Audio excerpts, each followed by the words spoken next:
This is not an ordinary portrait. It's called The Fortunate Slave, and it was painted in 1734 by the English painter William Hall.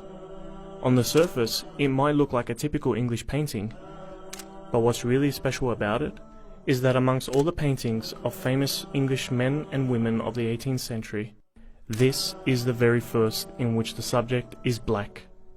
And once you know the story of its subject, Ayuba Suleiman Diallo, you'll see what makes this painting extraordinary. Born and raised in eastern Senegal to a prominent Muslim family, Diallo was known for his great intelligence and memory from a young age. By the time he was 15, he had memorized the entire Quran and familiarized himself with the Maliki school of Islamic law. Unfortunately for Diallo, his life quickly changed, from one of study and scholarship to the horror of slavery. Senegal was a major victim of the transatlantic slave trade, and by the age of 30, he was captured, enslaved, and shipped to the United States. Despite the cruelty and abuse he faced, Diallo remained devoted to his Islamic rituals, going into nearby woods to pray 5 times a day. After a child humiliated him and threw dirt in his face during prayer, Diallo decided to flee the plantation only to be recaptured and imprisoned. Diallo decided to write a letter from prison to his father in Africa. This letter was intercepted by James Edward Oglethorpe, the director of the Royal African Company and the founder of the American colony of Georgia. Upon reading it, Oglethorpe wrote that he was touched by Diallo's words and arranged that Diallo was to be freed and sent over to England.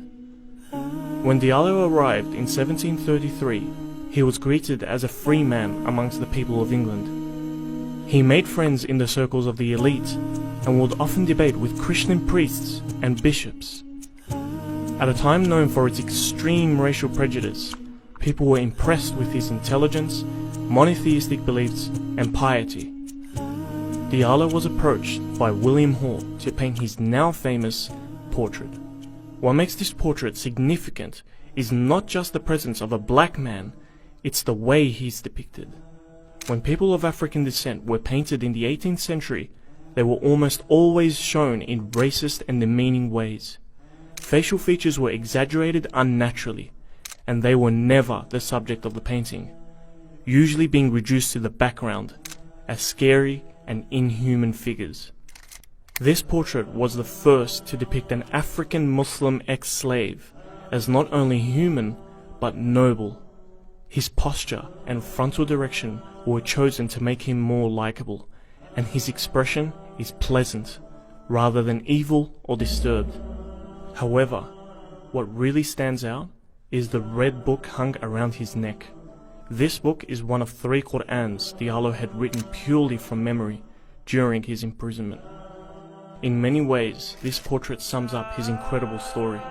A profoundly religious West African man, enslaved and abused, who won respect and freedom from a society that believed he was inferior, and who throughout his years in slavery never lost pride in his identity as a black Muslim.